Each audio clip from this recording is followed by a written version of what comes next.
Hello, hello. Welcome back to Cry, Laugh, Eat, Making Friends with Your Emotions. My name is Helen. And I'm Ruth, and I'm pleased that you're back with us too, where today we're exploring the ebb and flow of friendships, especially those that might feel a little bit one-sided. And what do we mean by that? Well, have you ever noticed that in some relationships, you're the one always making the effort?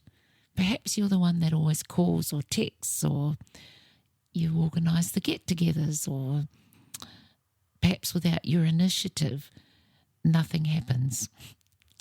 This is what we're diving into today.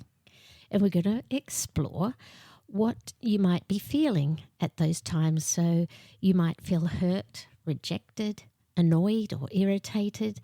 Maybe you'll feel frustrated or resentful or just disappointed. You can feel really lonely in a friendship like that, and the relationship feels imbalanced. So we're going to focus mostly on the feeling of disappointment today. And disappointment is one of the faces of sadness. It's an accompanying feeling that comes with the emotion sadness. And remember, sadness alerts us or notifies us when something is missing or lost or gone. So in our situation that we've described about a friendship, what could be lost, missing or gone, do you think? Perhaps sadness is telling you that you're unappreciated or overlooked. But perhaps too that what's missing is the vision, or so much a vision, but the expectations you have of a friendship and the things that you really value, which, things like loyalty, respect, kindness. To any friendship or relationship, we each bring our own values, our thoughts and our feelings. And so we may just naturally give a lot of loyalty or highly value connection.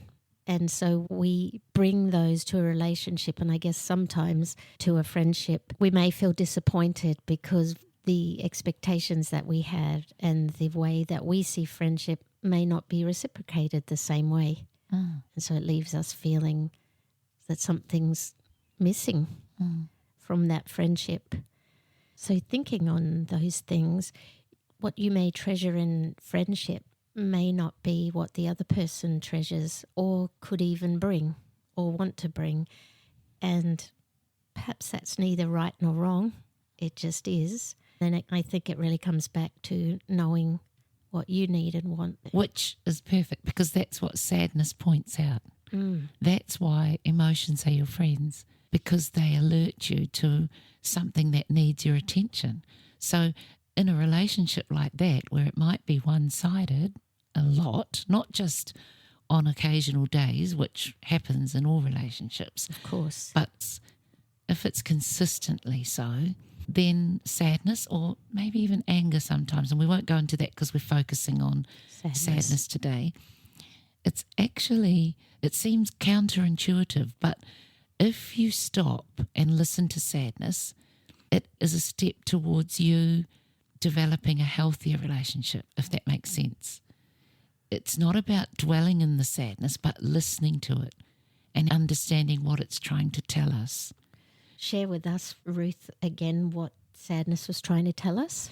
Well, initially, sadness is letting you know that something's missing or lost or gone. So it's really basic. It's saying at that point, it's just information, data. If you stop first, if we take that first step, you need to acknowledge it, because it's through acknowledging how you feel that then you'll begin to understand what you truly value in your relationships.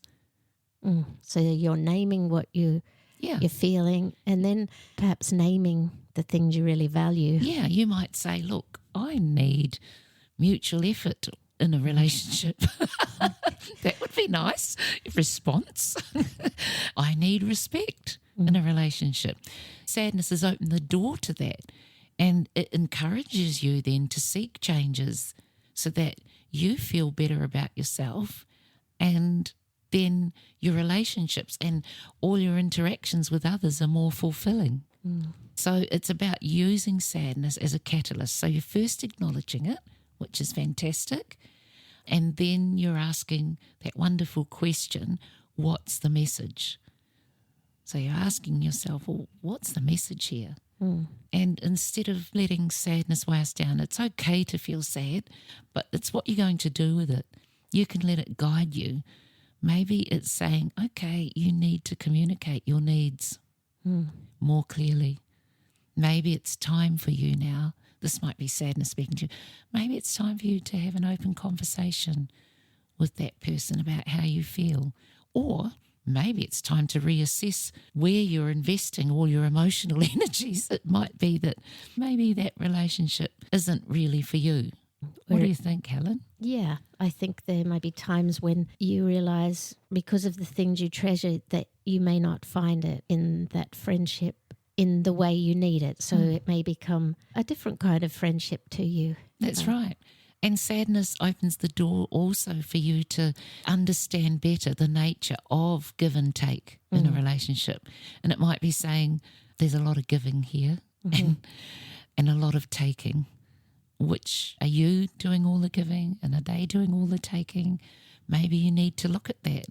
And I love it because I think that sadness helps you ride those waves with a greater awareness and a deeper caring for you. It's actually caring very much for you in that relationship. Which is really important that we care for ourselves. That's right. It might be saying to you, it's actually time to pull back a bit and let this friendship evolve into something that's maybe a little different. It might just be, say, an annual association. Or if you talk about it, it might just be that you end up both being much more equally supportive of each other. But these are the things that you can consider when you take the third step, which is what are my choices? And this is where the emotions empower us as a friend by helping us see that we do have choices. So I love some of the things that you said and some questions I thought we can ask ourselves in the choices is how much am I willing or able to give now? What are my needs? What is it that I'm valuing here? And what's my perception of what's happening? Because sometimes we can be caught in the feelings that come when we're hurting or feeling a bit resentful, and we need to step out of that a little bit and have a look. What's really going on here? Is this me, or is it really what I'm seeing is really happening? I really am struggling in this friendship, or perhaps you've fallen into self-doubt. Self-doubt might cloud your ability to choose what you can do. And so all these feelings you shared, Helen, and that I've shared, they are a catalyst. You've been notified and alerted with information, simple data, and that data becomes a catalyst for you to make choices. So once you've acknowledged yourself and you've thought about what the message might be from that particular feeling or emotion, then you can decide, well, what are my choices? The third step. Yes. When an emotion is not our friend, we tend to drown in it a little and sit very stuck in it. And so you may feel very stuck in sadness over what you feel is missing in a friendship. And that would be quite natural for a little while. But when it's your friend, it can help empower you. And like you said, Ruth, then it becomes the catalyst to help you know what choices you can make. I love sadness because if you see it as a friend, it's there to help heal you. It opens that door to healing.